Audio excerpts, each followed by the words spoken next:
নমস্কার। আজ দুষ্টু মিষ্টিতে সুকুমার রায়ের আরও একটি গল্প। এটির নাম হিংসুটি। এটি একটি ছোট্ট দুষ্টু মেয়ে এবং তার লক্ষ্মী দিদিকে নিয়ে গল্প। শুরু করব সুকুমার রায়ের হিংসুটি। একশো দুষ্টু মেয়ে, বেজায় হিংসুটি আর বেজায় ঝগড়াটি। তার নাম বলতে গেলেই তো মুশকিল, কারণ ওই নামে শান্ত লক্ষ্মী পাঠিকা যদি কেউ থাকে তারা তো আমার ওপর চটে যাবে। হিংসুটির দিদি বড় লক্ষ্মী মেয়ে, যেমন কাজে কর্মে তেমনি লেখাপড়ায়। হিংসুটির বয়স 7 বছর হয়ে গেল, এখনো তার প্রথম ভাগই শেষ হলো না। আর তার দিদি তার চাইতে মোটে 1 বছরের বড়। সে এখনই বোধোদয় আর ছেলেদের রামায়ণ পড়ে ফেলেছে। ইংরেজি ফার্স্ট বুক তার কবে শেষ হয়ে গেছে। হিংসুটি কিনা সবাইকে হিংসা করে, তাই তো সে দিদিকেও হিংসা করত। দিদি স্কুলে যায়, প্রাইজ পায়, হিংসুটি খালি বকুনি খায় আর শাস্তি পায়।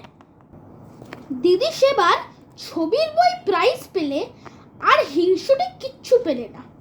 তখন যদি তার অভিমান দেখতে, সে সারাদিন ফুপিয়ে ফুপিয়ে গাল ফুলিয়ে ঠোঁটটি বাঁকিয়ে বসে রইল, কারোর সঙ্গে কথাই বলল না। তারপর রাত্রিবেলায় দিদির অমন সুন্দর বইখানিকে কালি ঢেলে মলাটটি ছিঁড়ে কাদায় ফেলে নষ্ট করে দিল। এমন দুষ্ট হিংসুটি মেয়ে। হিংসুটির মামা এসেছেন, তিনি মিঠাই এনে 2 বোনকেই আদর করে খেতে দিয়েছেন। হিংসুটি খানিকক্ষণ তার দিদির খাবারের দিকে তাকিয়ে তাকিয়ে ভ্যাঁ করে কেঁদে ফেলল। মামা ব্যস্ত হয়ে বললেন, কিরে, কি হলো? জিভে কামড় লাগলো নাকি? হিংসুটির মুখে আর কথা নেই, সে কেবলই কাঁদছে। তখন তার মা এক ধমক দিয়ে বলল, কি হচ্ছে বল না। তখনই হিংসুটি কাঁদতে কাঁদতে বলল, দিদির ওই রসমুন্ডিটা আমার তার চাইতেও বড়। তাই শুনে দিদি তাড়াতাড়ি নিজের রসমুন্ডিটা তাকে দিয়ে দিল। অথচ হিংসুটি নিজে যা খাবার পেয়েছিল তার অর্ধেক সে খেতে পারল না, নষ্ট করে ফেলে দিল। দিদির জন্মদিনে দিদির জন্য নতুন জামা, নতুন কাপড় আসলে তাই নিয়ে চেঁচিয়ে বাড়ি মাথায় করে তোলে।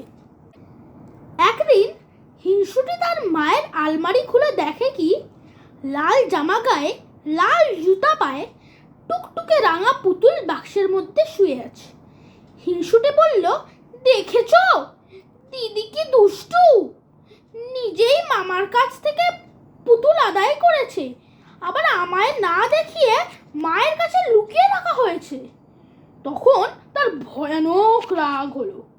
সে ভাবল, আমি তো ছোট বোন, আমারই তো পুতুল পাওয়া উচিত, দিদি কেন মিছিমিছি পুতুল পাবে? হ্যাঁ, এই ভেবে সে পুতুলটাকে উঠিয়ে নিল। কি সুন্দর পুতুল, কেমন মিটমিটে চোখ আর ফুটফুটে মুখ, কেমন কচি কচি হাত পা আর টুকটুকে জামা কাপড়। যত ভালো ভালো জিনিস সব কিনা দিদি পাবে। হিংসুটির চোখ ফেটে জল এলো। সে রেগে পুতুলটাকে আছড়িয়ে মাটিতে ফেলে দিল। তাতেও তার রাগ গেল না।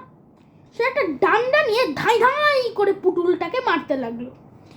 মারতে মারতে তার নাক, মুখ, হাত পা ভেঙে, তার জামা কাপড় ছিঁড়ে আবার তার বাক্সের মধ্যে ঠেসে সে রাগে গজগজ করতে চলে এলো।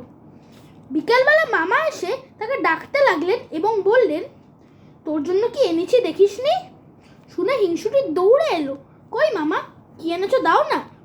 মামা বললেন, মার কাছে আছে, দেখো গিয়ে কেমন সুন্দর পুতুল এনেছি। হিংসুটি উৎসাহে নাচতে লাগলো। মাকে বলল, কোথায় রেখেছো মা? মা বললেন, আলমারিতে আছে। শুনে ভয় হিংসুটের বুকের মধ্যে ধড়াস ধড়াস করে উঠল। সে কাঁদো কাঁদো গলায় বলল, সেটার কি লাল জামা, লাল জুতো পরানো, মাথায় কালো কালো কোঁকড়ানো চুল ছিল? মা বললেন, হ্যাঁ, তুই দেখেছিস নাকি? হিংসুটের মুখে আর কথা নেই। সে খানিকক্ষণ ফ্যাল ফ্যাল করে তাকিয়ে তারপর একেবারে ভ্যাঁ করে কেঁদে এক দৌড়ে সেখান থেকে পালিয়ে গেল। এরপর যদি তার হিংসার দুষ্টুমি না কমে তবে আর কি করে কমবে। কেমন লাগলো গল্পটা? ভালো লাগলে কমেন্ট, শেয়ার এবং লাইক করবেন। সাবস্ক্রাইব করতে ভুলবেন না কিন্তু।